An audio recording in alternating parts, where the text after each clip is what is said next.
It's a common trend to make iconic characters who used to be cheerily and charming to downright relatable at the point of being so depressing and moving. If it's either the Black Ops Zombies crew going from making us laugh to crying. No! No, you can help me! You're a doctor! Wait! Don't you know who I am? I have been witness to miracles and calamities! Dimensions born and collapse! I walk a path no other can take! No! I want to be me. Someone who did all the hard work! I wanted to keep going. This is me. My slightest heart. You won't even remember. Or Zelda becoming a more believable / humanized princess. I come seeking help regarding this power that has been handed down over time. Prayer will awaken my power to seal Ganon away. Or so I've been told all my life. And yet, Grandmother heard them, the voices from the spirit realm, and Mother said her own power would develop within me. But I don't hear or feel anything. Father has told me time and time again, he always says, quit wasting your time playing at being a scholar.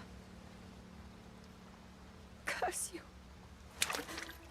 I've spent every day of my life dedicated to praying. I've pleaded to the spirits tied to the ancient gods. And still the holy powers have proven deaf to my devotion. Please, just tell me. What is it? What's wrong with me? It's something that the MLP fandom can't even do at all.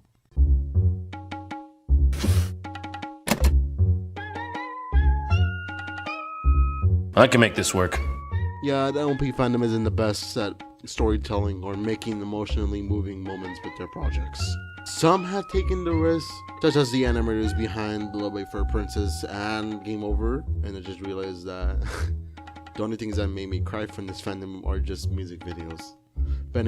But others either tried too hard or just don't try hard enough, since they think as long as the character's crying or as long as they put a sad song, they don't need to add anything else. They don't need to add character development, they don't need to add arcs, they don't need to add reasoning behind these emotional moments. They just put it there and they think is enough. So when I saw Remembrance under my recommendations and saw the comment section seeing that everyone likes it, I thought it was in for a good one. But oh boy, was it not that. It wasn't the case. It was nothing special at all besides the story and concept. So that's it, huh? It's bad, so don't watch it.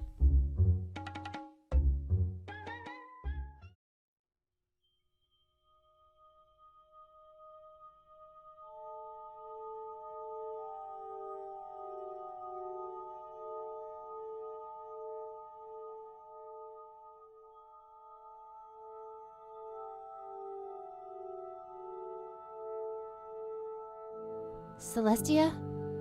Is Luna okay? Well, when I went back and actually watched every single episode of Remembrance, when I was starting to review MLP audio dramas, I actually quite liked episode 5 and 6, since where the story and emotional scenes were actually pretty good. Until episode 7 fucks it up. So without further ado, after months since the last review, like Jesus, let's review the Remembrance series once and for all.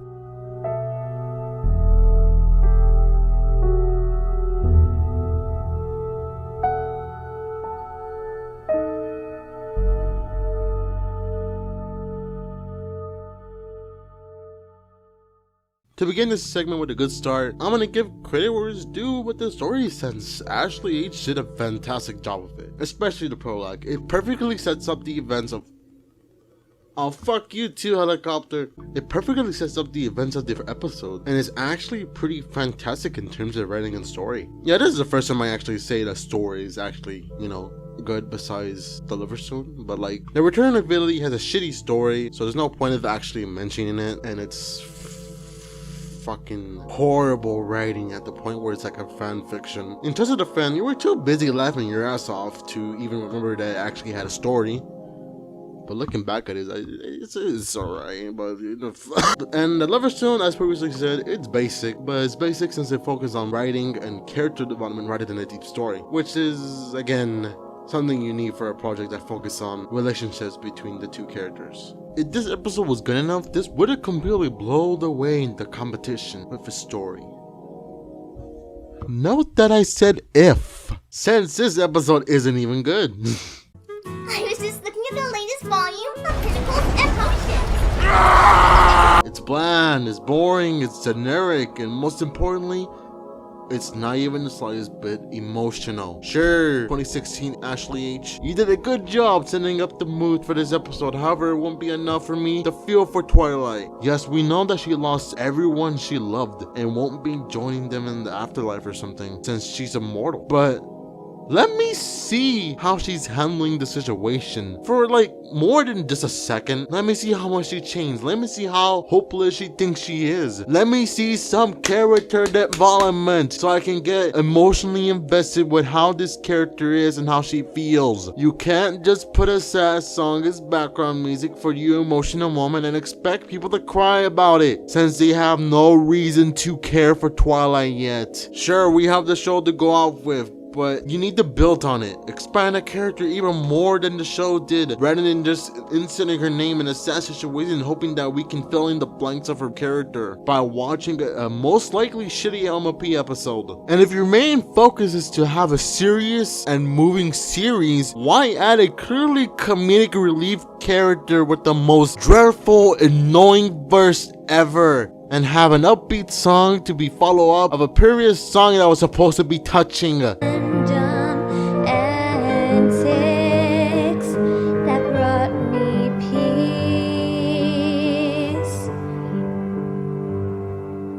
Find what you lost so long ago.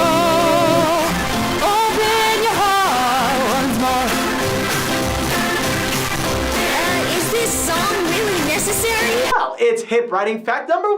If you say you're doing something painful and stupid, it's immediately no longer painful and stupid. Hearing Galaxy Star and that god-awful recover of an actual good Disney song, which reminds me of a good movie, makes me want to speed up my car by 70 miles per hour in a school zone with 30 kids walking down the street. In fact, Galaxy Star has to be hands down the worst character to be created in this goddamn fandom. She's not in the story to do anything. She's just there for comedic relief and doing a horrible job at it. Even then, she isn't even funny. She isn't even relatable. She isn't a well-defined character. She isn't charming. What she really is fucking annoying. Overall, this episode is just a boring disappointment that could have been special and actually unique for its time, but fails hard. Sure, I didn't mention the voice acting in the villain of the audio drama. That's because Twilight's voice actor is actually the only one that did a passable job she was given, with the character the Nightmare being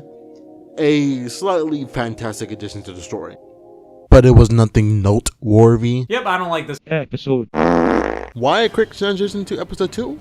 Because fuck you, this episode is pure garbage and everything felt rushed. Probably because it really was rushed. Yeah, it was actually rushed during the production of this episode, and for a good reason for once. Here's what happened. During the production of the second episode, here's the DMs, I'm not gonna explain it, but to those who just want a too long didn't read summary of it, basically Ashley H had a laptop broke due to liquid falling on it. She was depressed and busy because of the college she was attending to.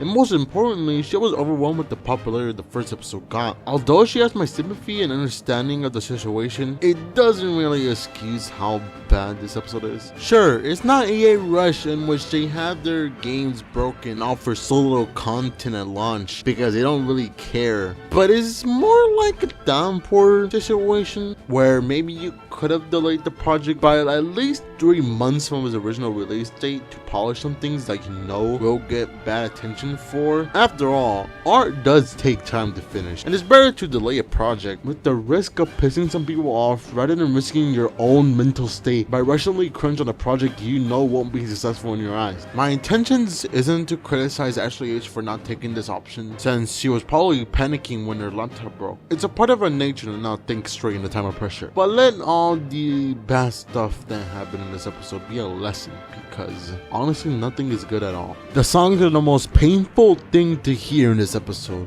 You can clearly tell that they were sung by completely different voice actors. There's nothing wrong with using a different person to sing a song. The original voice actor has their reason as to why they don't choose to sing. However, what is wrong is to have your voice actors sound way too different from each other at the point where it's distracting and bad, which is something Remembrance does a lot, especially towards Galaxy Star. Speaking of Galaxy Star, just because you have one scene of her getting bullied does not justify a scene with her having her own song involving her and Twilight. A bad song to add, due to how the singing is so lifeless, and there's no correlation between the two characters. Their situations aren't similar or direct opposites. They're completely different situations that don't have anything going for them. You may consider this as a nitpick, but again, if your focus is emotionally impact the viewer, you may want to consider to make sure there's nothing getting in the way of that. One example that can ruin that kind of impact is once again the voice acting, since it never improves. Twilight's voice actor is once again the black sheep of the rest, who have lifeless, robotic, and boring tones in their voices as they voice the character they're supposed to represent.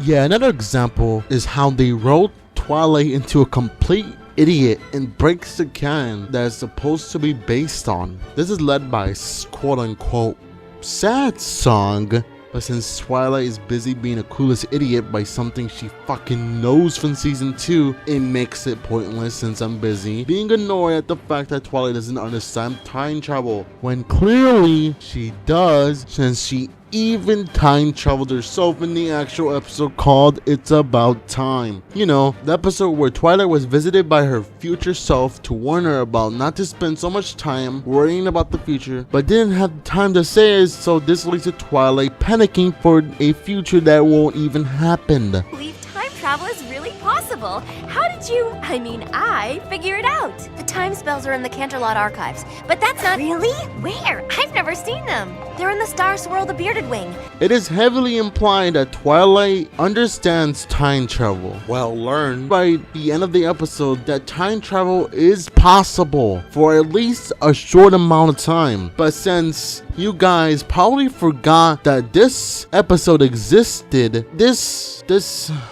leads to an idiotic Twilight that makes you wanna fucking pull your hair out and just scream at the character in your head at the point where you just want to just close the episode and just watch something better or play something better. These things led to this episode being so boring, so forgettable, so annoying. But fortunately, Ashley H seemed to learn her lesson, even if the next episodes afterwards are still nothing but lackluster and a pile of garbage, which is something we're about to go through since I really don't want to talk about this anymore. Fucking hell. This godforsaken episode is just it's so bad that it makes my head hurt a lot.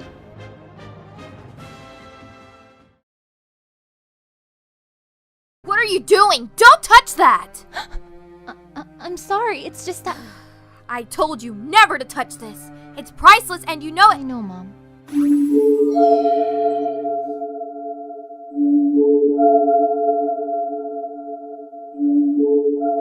At last, I can mention some good things about an episode for once, which is just Keratin's character overall. Like, holy fuck, why couldn't Twilight be written in a similar way? But no, we still have to have her be very, very unlikable.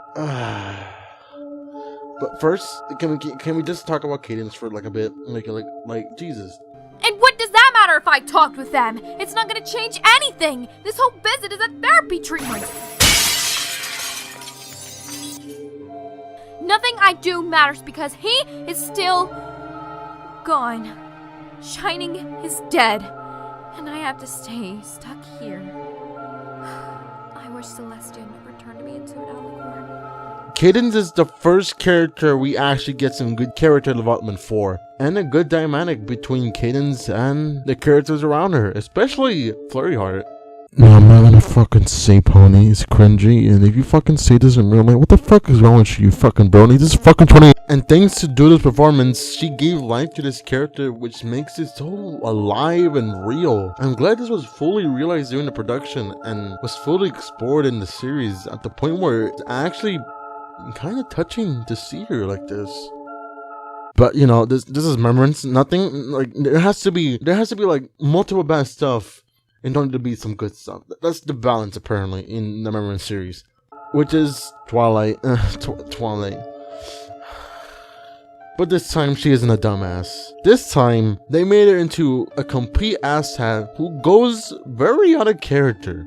Because she wants to be left alone to think about how this is even happening, like the time travel. Even though, as previously stated, she knows what the fuck time travel is and how it works. Let me remind you that she misses her friends a lot. In fact, there was a whole song about how she wished she could just go back in time and spend more time with them. But once she does, she's a complete fucking brat. If any normal human being were in Twilight's situation, they would have spent as much time as they could with their friends before losing them once more until they realize what they have to do. We don't want to have protagonists, antagonists, an overarching story, character development, character arcs. We just want to make people cry without thinking about any of that lol. As for performances, well, at least I can say that more than one person is actually doing a decent job with their voice acting. Jenna, if that's how you pronounce your name, I'm bad at names. I love you in Silent Ponyville too. In fact, you play a wonderful character, but Christ, are you ever so lifeless in this series? Actually, the more I look at this cast list of the series, the more I get depressed because the amount of talent that goes into this is just completely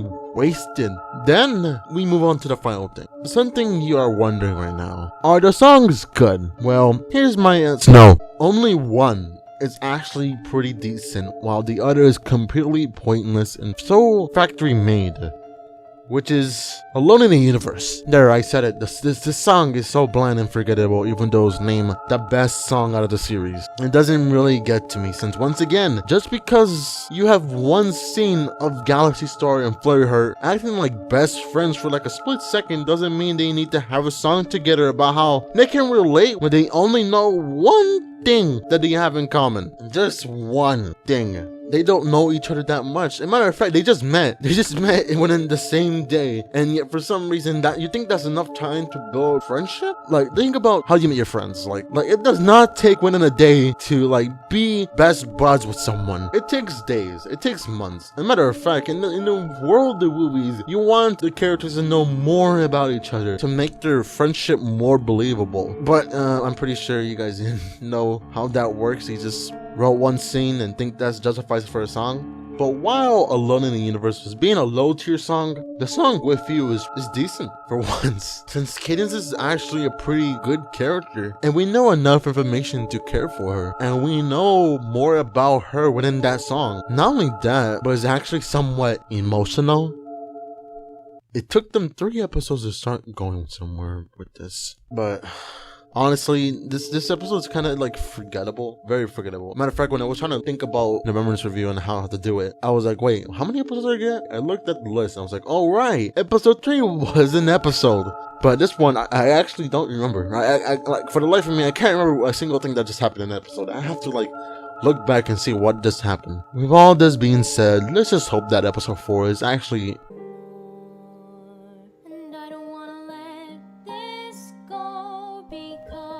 oh.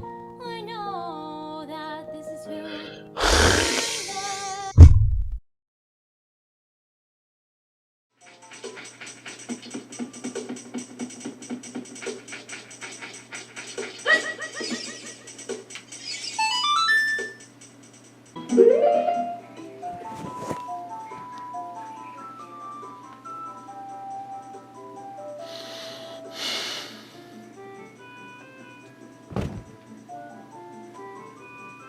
I guess it's time then.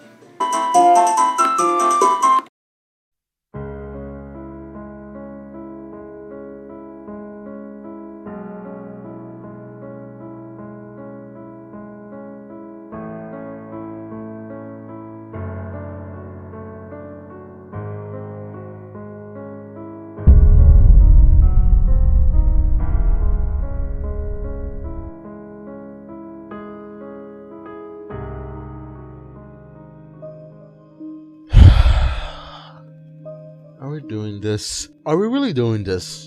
I don't want to do this. Not at all. So, this is possibly the worst episode I have seen in my entire life. You thought Bride of Discord was bad? Well, this episode just takes it to the next level. The only good thing about this episode is cadence, and that's fucking it. Literally, nothing else is good about this episode. First problem, they made Twilight from an asshole back to a complete idiot. It's heavily implied that Twilight remembers the days of old, where she was with her friends. Then why does she not know what she did wrong when fixing Star Wars? I can't pronounce the name. Why? Star Wars spell. There we go. You're telling me that one of the most smartest character in the entire series, who can remember certain events, especially involving his personal life, can't even fucking remember how she fixed the spell in the first place? Even if she did, she could have remembered that she had to get wings at the end of fixing the spell. If it's none of these things, then Jesus fucking Christ, what is wrong with you? I'm sorry, I'm really getting unprofessional about this, but you people should really go back and actually see the episodes in its entirety and see what you could have done that wouldn't break your entire episode. Because this is utterly annoying, and it doesn't help the fact that there's yet another bad song that isn't even emotional at all. Second problem, oh yeah, the topics of songs are gone awful. Not to mention the fucking cringy attempts of adding an edge to your little Luna song. My little Luna, you can't lie to me. I've seen your fear and your worry. So much potential is Now that's edgy as fuck! Oh yeah, I forgot. The nightmare exists. Yeah, they put it? Does it have a junk? It felt like they put it in last second as an afterthought after remember, oh yeah, the nightmare exists. Let's put it in, even though she had no character whatsoever so far. This comes off as half-assed and cliche since they choose one of the most basic of evil lines. That's it. I know it's not that long. I know it could have been, entirely removed and fixed up. But can we just move on to an episode that's actually pretty decent? Was that it's followed up by an episode that is very insulting. Well, fuck. Let's get this over with before I end up with a fucking heart attack.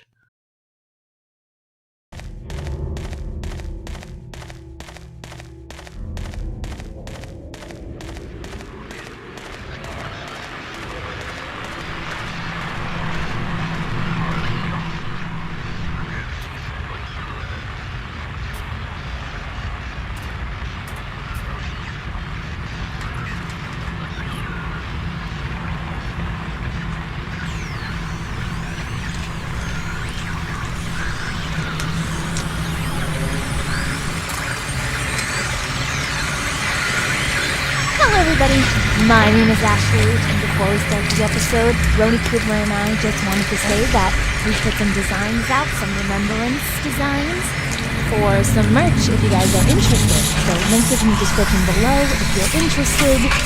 And now to your previously scheduled feels of the day, Remembrance Episode 5.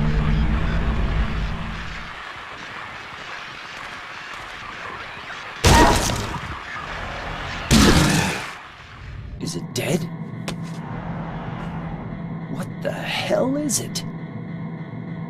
It's not human.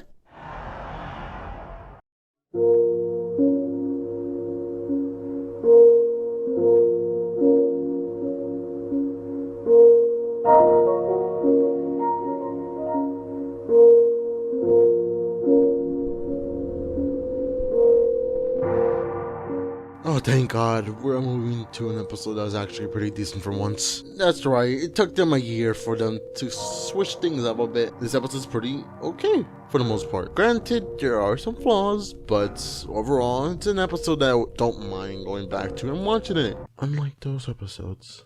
There is a trend that seems to be going on with these episodes, and it's that Cadence becomes more and more developed, even more than Twilight. She's absolutely an amazing character, more and more as she appears in the episodes. She's very well written, and once again, Doodle always delivers fantastic performances. I am 100% invested in this character, and I wish there was more stuff written in this kind of way.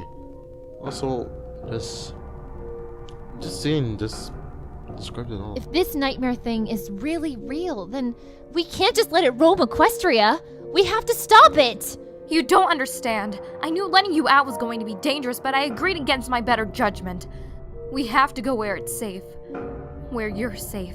I don't want to be safe. I want to face the world. And that's what your father did, and it got him killed. I'm not losing you too. Jesus. I'm not leaving. Also, massive props with doing an original situation between Trixie and Twilight. It must have been a torturous time thinking of what to do, since at the time there was nothing really new to do, considering that it was during the dry eras of My Little Pony. It's interesting, funny, charming, kinda touching, and for the most part in character design, which make up for the shit show that was episode 3 and 4. And it fixes the problem with Twilight being very unlikable back to a decent character, which is more expanded upon later in episodes. I'm missing something. Oh, right, a nightmare. Yeah, I almost forgot about that villain. Probably because they didn't write it on the same level as Cadence and Twilight to some extent. In fact, I'm gonna repeat myself again. I think they forgot that the nightmare existed until the final stages of production. Is it any better on this episode? Well, yes and no, because we barely get any screen time of the nightmare, but at least it wasn't as painful as the previous episode. You get to see some great potential of the villain getting touched upon, if it's sounding threatening and honestly pretty chilling. But then the problem about this episode starts to show up, which is The world, there's a world I know, a place we can go, where the pain will go away. the songs. There's The a songs. world where the sun The songs shines just each day. ruin everything about this episode. For every episode that has like a bad or subpar rating in my books, is always because of the songs being so forced. Almost a year later and they still haven't improved their writing and vocals on the songs for the most part. They are still bland, poor in quality, and distracting. Distracting because you can still tell to this day that they use a different person for the singing. If that is, they are even people. I can't really tell because they're so lightless in their singing department. This is very unfortunate to say that although this is a decent episode, the songs are the reason why it gets nothing but an average rating in my books. Is it painful as the last couple episodes? No, it's not. But when you look back at it from a year later, you still wish they had done more than they already did. Luckily, that is a perfect transition to episode 6. So let's move on to that.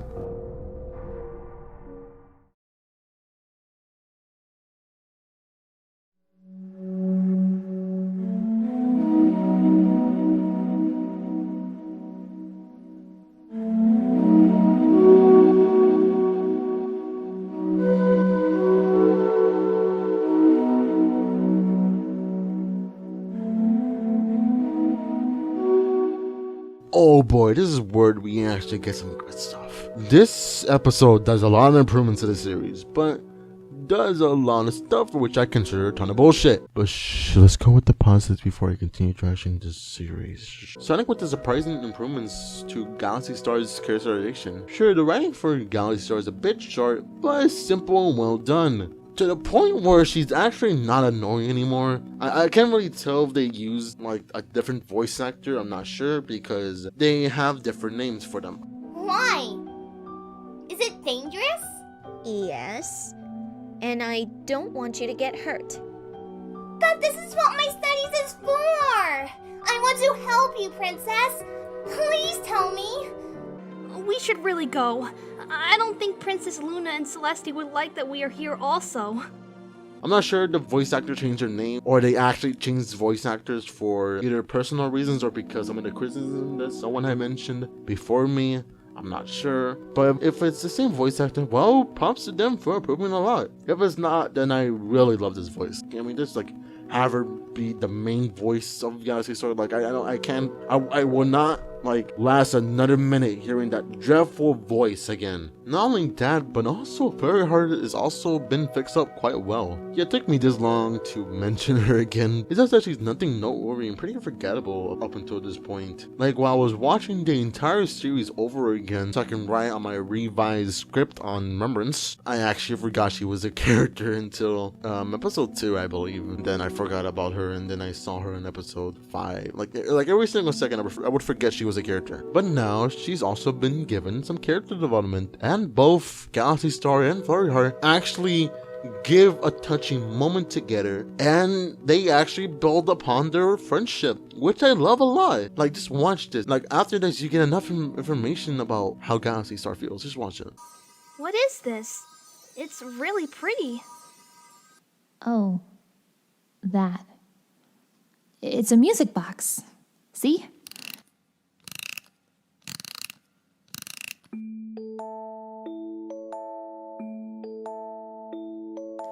My dad had it made for me on my 5th birthday. It reminds me of how things were before... well, before everything changed. It's beautiful.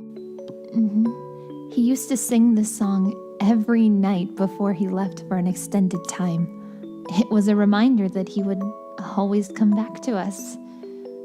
It's the only thing I have left to remember him by. Why? I mean, why is that the only thing you have? It's complicated. I had to get rid of most of his things because of my mom. She couldn't bear to look at anything that reminded her of him. Even mentioning him made her cry. But this, I couldn't part with this. You can't even mention him? It's not like that. It's just, after everything she's been through, I don't want to see her sad anymore. And if the best way to do that is to not mention my dad, then I'll do it for her own happiness. But what about your happiness? It's irrelevant. If I told her what I was actually feeling, I'm not sure if she'd stay. And I don't think I could live like that.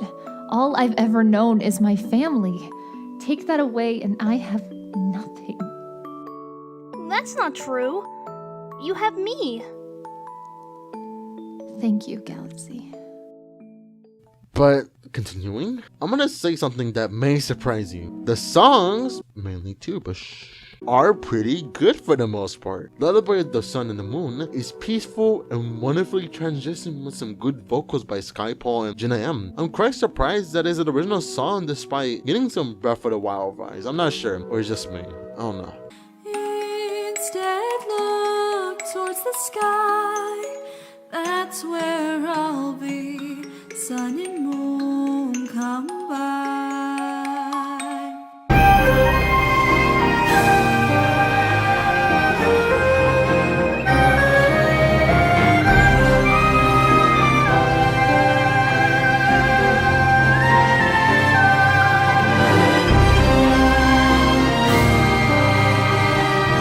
Oh god, Forever is just the best song in the entire series. For an audio drama that is so mundane. People say that Alone also makes them cry, but fuck that shitty, manipulative, and forced song, because Alone is just Fun fact, when I was watching this episode, my sister was actually watching it with me, and she mentioned how Eyes Glaze's high note was like awful, like very, very awful, but I don't know if you should take her opinion to heart because all she listens to is K-pop, so sadly, it wouldn't be an Remembrance episode if it didn't had some elements that were horrible. Starting with the songs, which are once again forced. Alone especially, it feels so manipulative, as previously stated. As for Blame It On Me, it ties to another critique to this episode, which is the fact that the scene with the Nightmare and Celestia is literally the worst thing ever written. How Celestia lost control of her body doesn't make any goddamn sense in terms of story and writing. It's so cliche, so cringeworthy with once again poor attempts to make the Nightmare edgy. Also, her manipulation doesn't make any sense at all. Tell me, how does it feel to watch the lives you've destroyed every single day.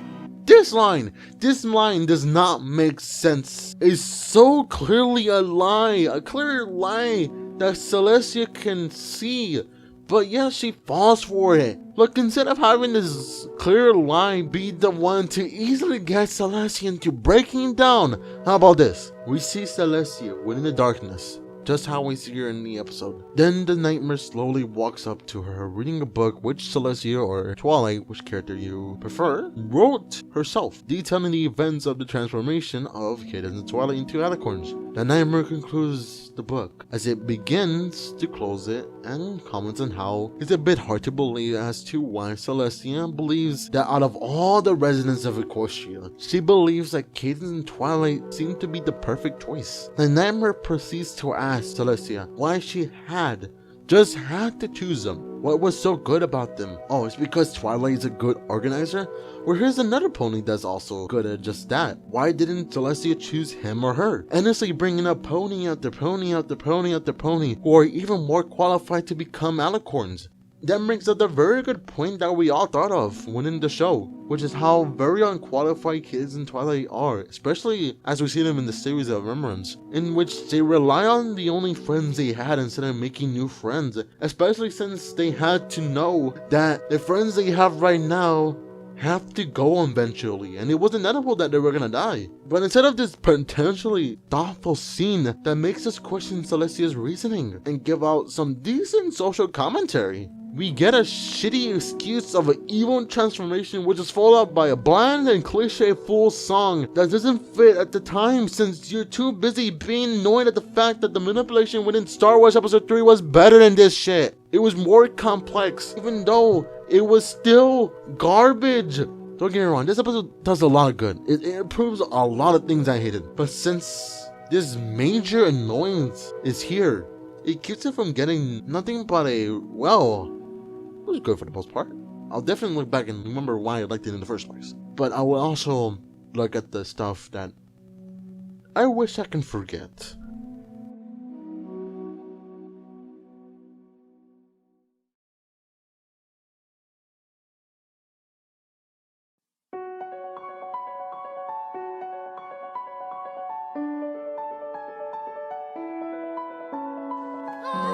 Look at this dude. Wait till you see the. No, no, no, no.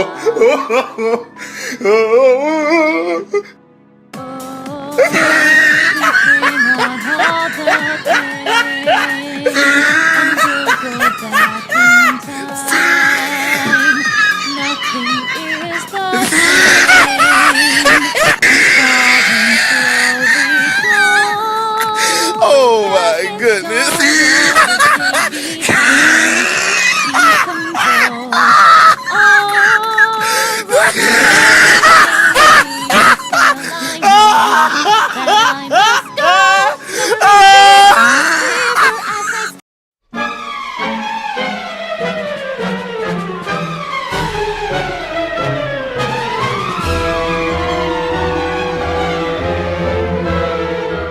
Jesus Christ, this is about the 4th time in a row where I become very unprofessional in this review. It's almost like this series wants me to get a heart attack, which is sad because this heavily improves the series' emotional scenes. And I really mean they are heavily improved, at the point where it becomes so powerful. Cadence being in such pain and disbelief about the death of Shining Armor is just absolutely heartbreaking to see, and made even more heartbreaking when Celestia has to tell young Flurry Heart about what just happened to her father. Which we moved onto another moving scene, but this time with Twilight, and oh boy, this is even more heartbreaking to watch.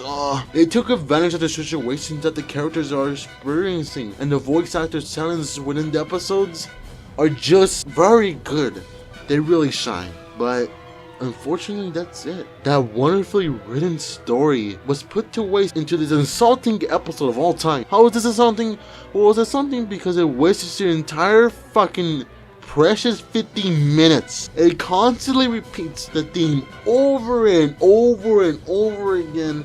Like, we get it. The nightmare was actively manipulating Celestia since before the beginning of the episode. But that's all you're gonna explore?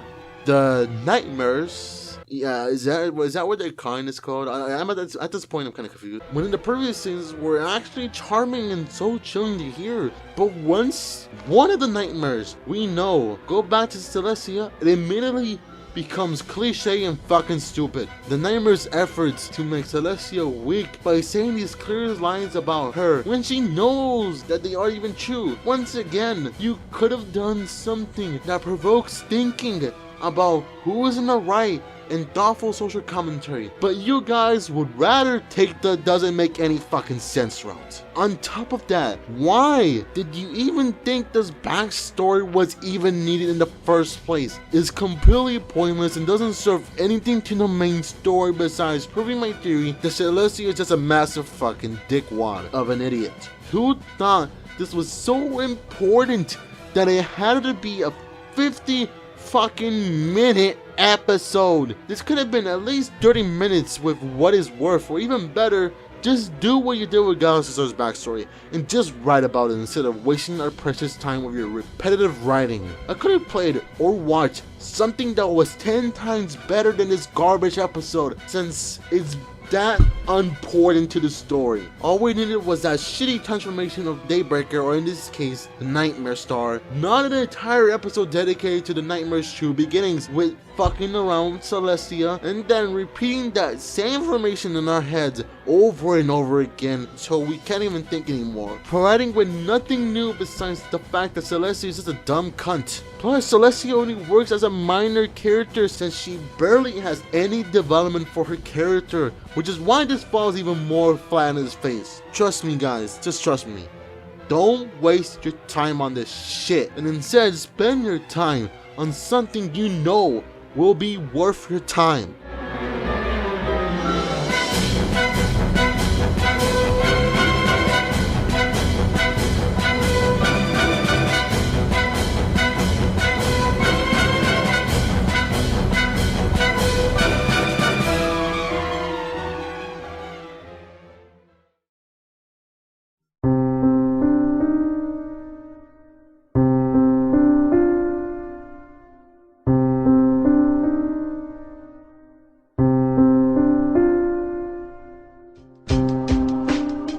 So here we are now, at last, the conclusion, and well, I'm honestly confused by this series. Yeah, this actually has some good episodes under his belt, but in order to gain this experience, you're gonna have to sit through some tough garbage. But if you skip those episodes, you're gonna be left confused as hell and miss a ton of plot.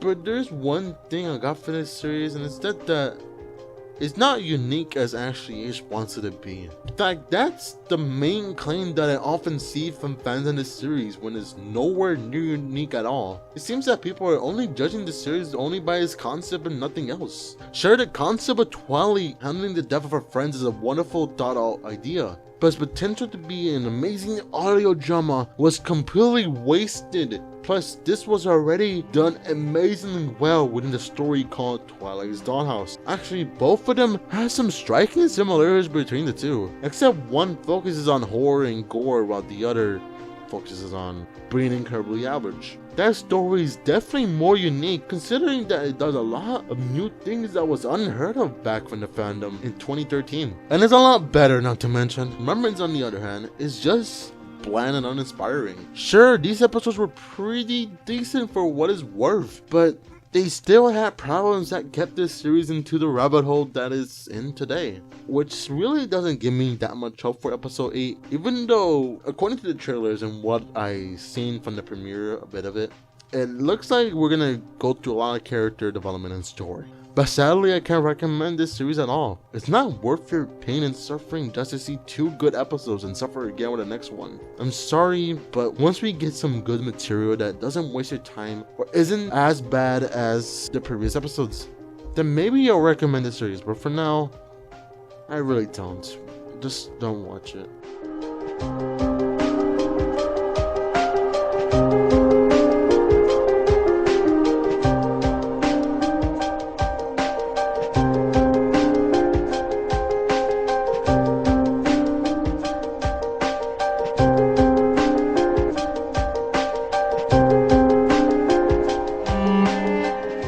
So here we are, the end of the line. Well, not necessarily. this isn't the end of me covering audio dramas. In fact, I won't just be reviewing audio dramas. I'll be covering other stuff like games and maybe films if that is. I can avoid those copyright strikes on my channel.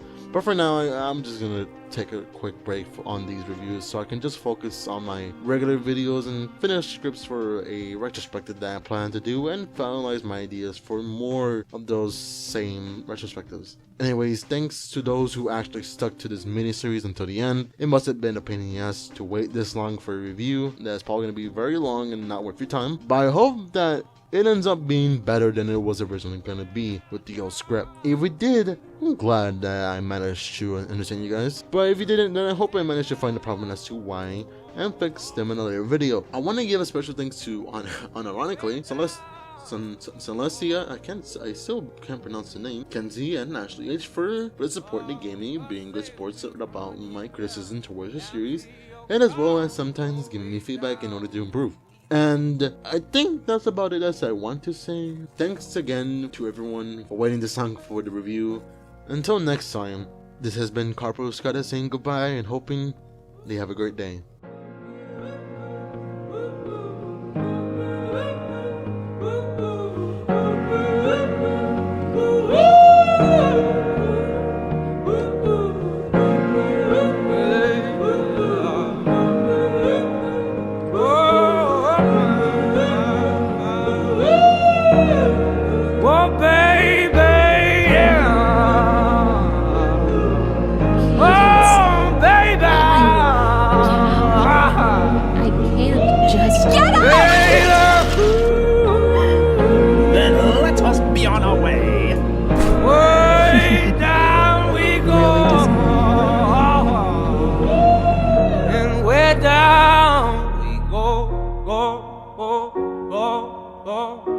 We're down.